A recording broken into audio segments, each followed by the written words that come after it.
Hello friends, स्वागत है एक बार फिर से आपके अपने चैनल स्टार्ट टू बेसिक में। फ्रेंड्स, हम लोग पढ़ रहे हैं एनसीईआरटी के माध्यम से हिंदी में ज्योग्राफ़ी, और हमने इसके पहले क्लास 6 से लेकर क्लास 10 तक की ज्योग्राफ़ी को लाइन बाय लाइन कंप्लीट कर लिया है। ये क्लास 11th की ज्योग्राफ़ी चल रही है और इसी क्रम में ये अध्याय 6 है। इसके पहले हमने 5 अध्याय को कंप्लीट कर लिया है। तो आइए इस अध्याय 6 जिसका नाम है मृदा यानी मिट्टी, इसके बारे में बिना विलंब किए हम चैप्टर को स्टार्ट करते हैं। एक अनुरोध है फ्रेंड्स आप लोगों से, चैप्टर में लास्ट तक ज़रूर बने रहें। अगर वीडियो पसंद आता है तो चैप्टर को पूरा देखें और वीडियो को लाइक शेयर करें और चैनल को सब्सक्राइब करें। तो कह रहा है फ्रेंड्स, मृदा का मतलब क्या होता है? मिट्टी। अब मिट्टी का निर्माण कैसे होता है और किन किन कारकों के बारे में जो है, किन किन कारकों के कारण मिट्टी का निर्माण होता है, उसके बारे में हम इस चैप्टर में लाइन बाय लाइन कंप्लीट करेंगे। आइए, कह रहा है, क्या आपने कभी उस सर्वाधिक महत्वपूर्ण कारक के बारे में सोचा है जो धरातल पर वृक्षों, घास, फसलों तथा जीवन के अनेक रूपों का पोषण करता है? क्या कोई मिट्टी के बिना घास का एक तिनका भी उगा सकता है? यद्यपि जलीय प्रकृति के पौधे और प्राणी जल में जीवित रहते हैं, परंतु क्या वे जल के द्वारा मिट्टी से पोषक तत्व ग्रहण नहीं करते? कहने का तात्पर्य ये है फ्रेंड्स कि बिना जो है मिट्टी के वृक्ष, घास या फसलों का जो अनेक रूप है वह संभव नहीं है। जो जलीय व प्रकृति के पौधे हैं वो किसमें, जल में जीवित रहते हैं, परंतु वे जल के द्वारा मिट्टी से पोषक तत्व क्या करते हैं, ग्रहण करते हैं। आप अनुभव कर सकते हैं कि मृदा क्या है, भूपर्पटी की सबसे महत्वपूर्ण परत है। यानी ये क्या है, एक परत है किसकी, तो भूपर्पटी की। जो हमारी भूपर्पटी है, जैसे ये अपनी पृथ्वी है, पृथ्वी को 3 परतों में बांटा गया है। हमने इसके पीछे भी पढ़ाया है। इसको कहते हैं हम लोग क्रस्ट, दूसरे को कहते हैं मैंटिल, तीसरे को कहते हैं क्रोड। इसी को, क्रस्ट को क्या कहते हैं हम, भूपर्पटी। ठीक है, इसी को हम भूपर्पटी कहते हैं। उसी के बारे में यहाँ कह रहा है। हमारा अधिकतर भोजन और वस्त्र मिट्टी में उगने वाली भूमि आधारित फसलों से प्राप्त होता है। दैनिक आवश्यकताओं की पूर्ति के लिए हम जिस मिट्टी पर निर्भर करते हैं उसका विकास क्या होता है, हजारों वर्षों में होता है। अपक्षय और क्रमण के विभिन्न कारक जनक सामग्री पर कार्य करके मृदा की एक पतली परत का निर्माण करते हैं। कह रहा है, देखिए, अपक्षय एक शब्द आया है, इसके पहले भी मैंने इसका जिक्र किया हुआ है पीछे के अध्याय में। अपक्षय का मतलब होता है कि चट्टानों का अपने ही स्थान पे टूटना और फूटना को क्या कहते हैं, अपक्षय कहते हैं। ठीक है, और यह क्यों होता है, तो यह जो है जलवायु में जो परिवर्तन होता है या मौसम में जो परिवर्तन होता है, ताप और दाब के कारण अधिक टेम्परेचर होगा, अधिक दबाव पड़ेगा, और मौसम में परिवर्तन जैसे बारिश होना, तो इससे क्या होती हैं, चट्टानें अपने स्थान पर टूट फूट करके बह जाती हैं, एक जगह से दूसरे स्थान पर चली जाती हैं, और इनसे क्या होता है, एक मृदा की पतली परत का निर्माण होता है। क्लियर है? आइए, मृदा शैल मलबा और जैव सामग्री का क्या है, मिश्रण है। देखिए, मृदा क्या है, मलबा और जैव सामग्री का एक मिश्रण है जो पृथ्वी की सतह पर विकसित होते हैं। मृदा निर्माण को प्रभावित करने वाले जो कारक हैं उसमें क्या है, उच्चावच, जनक सामग्री, जलवायु, वनस्पति तथा अन्य जीव रूप, और समय आपने पढ़ा कि हजारों वर्ष लग जाते हैं एक पतली परत का निर्माण होने में। इनके अतिरिक्त मानवीय क्रियाएं भी क्या हैं, पर्याप्त सीमा तक इसको प्रभावित करती हैं। मृदा के घटक खनिज जो हैं, जो मृदा में जो खनिज पाए जाते हैं उसमें क्या क्या है, तो ह्यूमस है, जल है और वायु है। इनमें से प्रत्येक की वास्तविक मात्रा मृदा के प्रकार पर क्या करती है, निर्भर करती है। इन्हीं की मात्रा, जैसे ह्यूमस की मात्रा कैसी है, खनिज कण मतलब मिट्टी में जो कण है कैसे हैं, जल की मात्रा कैसी है, और वायु की क्या भूमिका है उस मिट्टी में, इन्हीं के आधार पर क्या होता है, मृदा को प्रकारों में बांटा गया है। मृदा के प्रकार होते हैं। कुछ मृदा में इसमें से एक या अधिक घटक कम मात्रा में होते हैं। कई मिट्टी ऐसी है, कई मृदा ऐसी है जिसमें इस जो घटक हैं इनमें क्या होती है, कम या अधिक मात्रा हो सकती है, जबकि अन्य कुछ मृदाओं में इनकी घटक का संयोजन क्या होता है, भिन्न भिन्न प्रकार पाया जाता है। कह रहा है, क्या आपने वन महोत्सव मनाते समय अपने स्कूल के मैदान में वृक्ष लगाने के लिए कभी गड्ढा खोदा है? क्या इस गड्ढे में मिट्टी की परतें समरूप थीं, अथवा इसमें सिर से तली तक मृदा के रंग में अलग अलग होते हैं? अब कह रहा है कि मान लीजिए कभी आपने अपने स्कूल में गड्ढा खोदा है, अगर पेड़ लगाया हो, कोई वृक्ष लगाना हो या पौधा लगाना है, तो उसके लिए आप गड्ढा खोदे हैं कभी? अगर गड्ढा खोदे होंगे देखे होंगे उसमें परतें अलग अलग होंगी। अगर ऊपर कोई है तो दूसरे रंग होगा, नीचे जो मिट्टी है वो अलग रंग की होगी, नीचे वाली मिट्टी क्या होगी? अलग रंग की होगी। यदि हम भूमि पर एक गड्ढा खोदें और मृदा को देखें तो वहाँ मृदा की 3 परतें दिखाई देती हैं। कह रहा है अगर भूमि पर आप क्या करेंगे, अगर गड्ढा खोदेंगे तो उसमें क्या दिखाई देंगी? 3 परतें दिखाई देंगी, जिन्हें हम क्या कहते हैं? संस्तर कहते हैं, यानी परत कहते हैं। ठीक है, संस्तर का मतलब क्या हो गया? परत। अब क्या कह रहा है?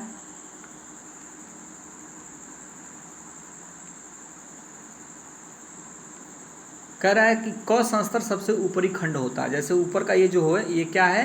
क संस्तर है। ठीक हो गया, जहाँ पौधों की वृद्धि के लिए अनिवार्य जैव पदार्थों और खनिज पदार्थ, पोषक तत्व तथा जल से संयोग होता है। अब इसी संस्तर में, इसी परत में क्या होता है? ये सारी चीज़ें होती हैं। क्या? तो खनिज पदार्थ, पोषक तत्व और जल। ख संस्तर जो है क संस्तर और ग संस्तर के बीच होता है। ये जो ख संस्तर है क और ख के बीच होता है। इनमें से कुछ जैव पदार्थ होते हैं, तथापि खनिज पदार्थ का अपक्षय स्पष्ट नजर आता है। ग संस्तर की रचना क्या होती है? तो ढीली जनक सामग्री से, मतलब जो नीचे वाला है ये ग संस्तर है, ये क्या होता है? तो इसकी जो संरचना, इसकी जो बनावट होती है वो कैसे होती है? ढीले तत्वों से, मतलब जिसमें जल की ज़्यादा मात्रा होती है उससे ये बनता है। यह परत मृदा के निर्माण की प्रक्रिया में प्रथम अवस्था होती है। अब असल में कहें तो यह जो अपना क, ख और ग है, तो यही परत जो है प्रथम निर्माण, चूँकि यही परत क्या क्या होगी? पहले बनी होगी, फिर बाद में ख वाली परत बनी होगी, फिर उसके बाद से क वाली परत बनी है जो अभी ऊपर है। ठीक हो गया,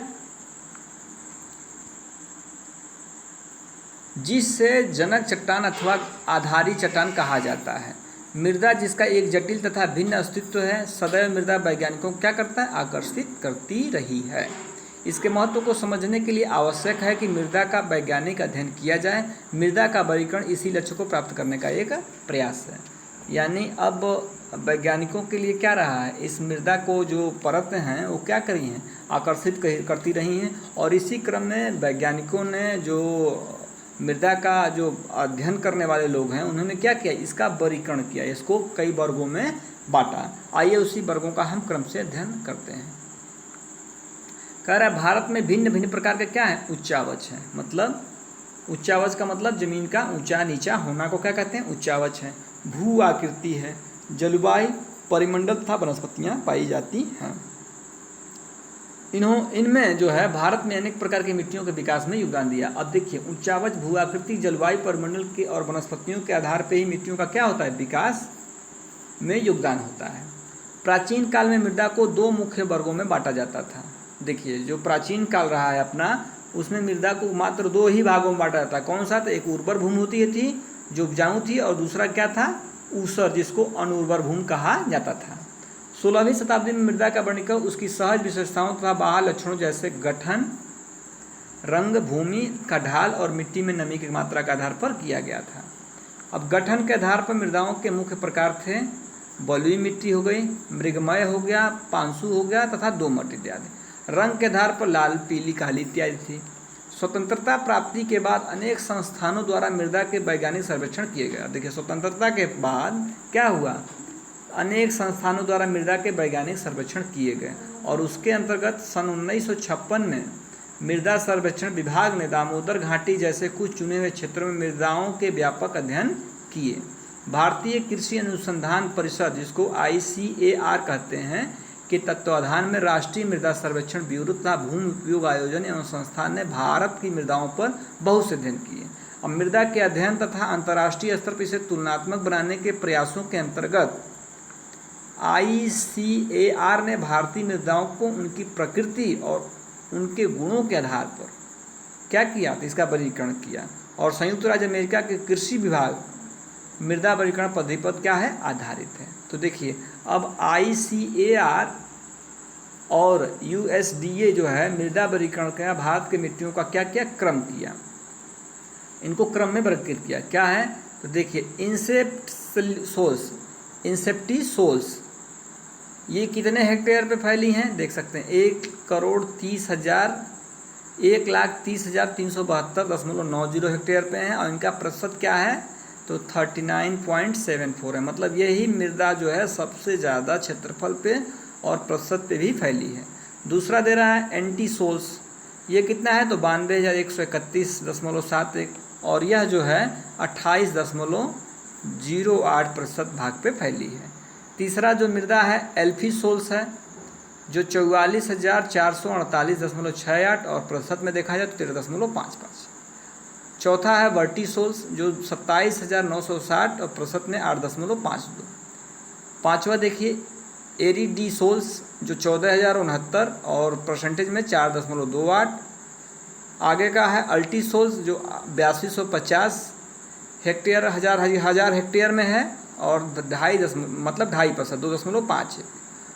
मालीसोल्स जो है 1320 जो 0.40% भाग पर फैला है और अन्य में जो है 9503 जो है हेक्टेयर पर जो है अन्य मिट्टी है जो जिसका प्रतिशत क्या है 2.92। यहाँ मुख्य रूप से आप लोगों से क्या देखना ये है कि एन्सेप्टिसोल्स जो सबसे ज़्यादा हेक्टेयर क्षेत्रफल पर फैली हुई मृदा है और सबसे ज़्यादा प्रतिशत इसका कितना है 39.74 है। इसको याद रखना है, ये ऑब्जेक्टिव एक बन रहा है। कह रहा फ्रेंड्स उत्पत्ति, रंग, संयोजन तथा अवस्थिति के आधार पर भारत की मिट्टियों को निम्नलिखित प्रकारों में क्या किया है वर्गीकृत किया गया है। अब किस किस के आधार पे तो इनकी उत्पत्ति जो है रंग और संयोजन और अवस्थिति के आधार पर क्या किया है भारत की मृदाओं को इन्होंने 8 भागों में बांटा है। कौन कौन से जलोढ़ मृदाएं, काली मृदाएं, लाल और पीली मृदाएं, लेटराइट मृदाएं, शुष्क मृदाएं, लवण मृदाएं, पीटमय मृदाएं और वन मृदाएं। आइए इनका हम क्रम से एक एक करके लाइन बाय लाइन कंप्लीट करते हैं। पहला है जलोढ़ मृदाएं। ठीक है, कह रहा है जलोढ़ मृदाएं उत्तरी मैदान और नदी घाटियों के विस्तृत भागों में पाई जाती हैं। कहाँ पाई जाती हैं? उत्तरी मैदान। जलोढ़ मिट्टियाँ कहाँ पाई जाती हैं? तो उत्तरी मैदान और नदी घाटियों के विस्तृत भागों में पाई जाती हैं। ये मृदाएं देश के कुल क्षेत्रफल का क्या है 40% भाग पर कौन सी मृदा पाई जाती है तो जलोढ़ मृदा पाई जाती है, जिन्हें नदियों और सरिताओं ने क्या किया है तो बाहित तथा निक्षेपित किया है। मतलब इन्होंने नदियों और सरिताओं के माध्यम से जो जल के साथ जो कण और जो है मिट्टी बह करके आई उसी का क्या है निक्षेपण है। जैसे ये नदी आपकी है, ठीक है, और इसके साथ मिट्टी आई और जो बाढ़ का क्षेत्र ये इन क्षेत्रों में फैल गया तो इन क्षेत्रों में जो मिट्टी का है ये क्या है यही जलोढ़ मिट्टी है। प्रायद्वीपीय कह रहा है कि राजस्थान के एक संकीर्ण गलियारे से होती हुई यह मृदाएं गुजरात के मैदानी भागों में फैली मिलती हैं। प्रायद्वीपीय प्रदेश में ये पूर्वी तट की नदियों के डेल्टाओं और नदियों की घाटियों में पाई जाती हैं। जलोढ़ मृदाएं गठन में किस तरह से होती हैं तो बलुई दोमट के से चिकनी मिट्टी की प्रकृति में पाई जाती हैं। ये जलोढ़ मृदा का चित्र देख सकते हैं। अब देखिए सामान्यतः जो है कह रहा है कि इनमें क्या होता है पोटास की मात्रा अधिक और फास्फोरस की मात्रा कम पाई जाती है। मतलब जलोढ़ मृदा में पोटास की मात्रा अधिक और फास्फोरस की मात्रा कम पाई जाती है। गंगा के ऊपरी और मध्यवर्ती मैदान जिसको खादर और बांगर के नाम से जाना जाता है भिन्न मृदाएं विकसित हुई। देखिए खादर जो होता है यह ऊपरी भाग, यानी खादर का मतलब होता है जैसे ये कोई नदी है, ठीक है, तो पहले इसने जल अपना यहाँ तक लाया बाढ़ से, तो ये जो मिट्टी बनी इसको क्या बोलते हैं, इसको बोलते हैं खादर। और इसके पहले जो है मिट्टी जहाँ बनी थी पहले उसको क्या बोलते हैं बांगर। यानी बाढ़ का पानी पहले यहाँ आया, इस पे मिट्टी का जो गठन हुआ वो बांगर हो गया और जो नवीन मिट्टी से फिर जो है जो एक क्षेत्र का विकास हुआ उसको क्या बोलते हैं खादर बोलते हैं। ठीक हो गया। खादर प्रतिवर्ष बाढ़ों के द्वारा निक्षेपित होने वाली नया जलोढ़ है। मतलब खादर क्या है नया है और बांगर क्या है जो पुरानी मिट्टी जो बाढ़ से आकर के महीन गाद जो पहले का है वो क्या है वो बांगर है। कह रहा है कि जो महीन गाद होने के कारण मृदा की उर्वरता क्या होता है बढ़ा देता है। बांगर पुराना जलोढ़ होता है जिसका जमाव बाढ़कृत मैदानों से दूर से होता है। खाद और बांगर मृदाओं में कैल्शियम संगठन अर्थात कंकड़ पाए जाते हैं। निम्न तथा मध्य गंगा के मैदान और ब्रह्मपुत्र घाटी में ये मृदाएं अधिक दुमटी और मृणमय हैं।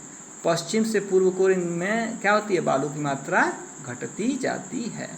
मतलब पश्चिम से पूर्व देखिए ये मृदाएं ये जो दे रहा है तो इससे, और इधर क्या होती है, इधर जो है जैसे बढ़ेंगे क्रम में तो बालू की मात्रा क्या हो जाती है, घटती जाती है।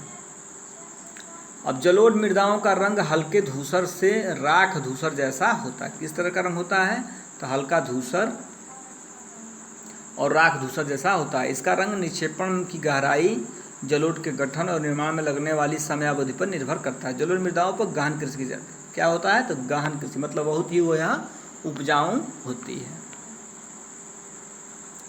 तो फ्रेंड्स, आज का चैप्टर हम यहीं समाप्त करते हैं। अगला पार्ट इस जो है चैप्टर का हम अगले वीडियो में लेकर आएंगे। आशा है आप लोगों को वीडियो पसंद आ रहा होगा। वीडियो पसंद आता है तो लाइक और कमेंट करना ना भूलें। मिलते हैं अगले वीडियो में, तब तक के लिए नमस्कार, धन्यवाद।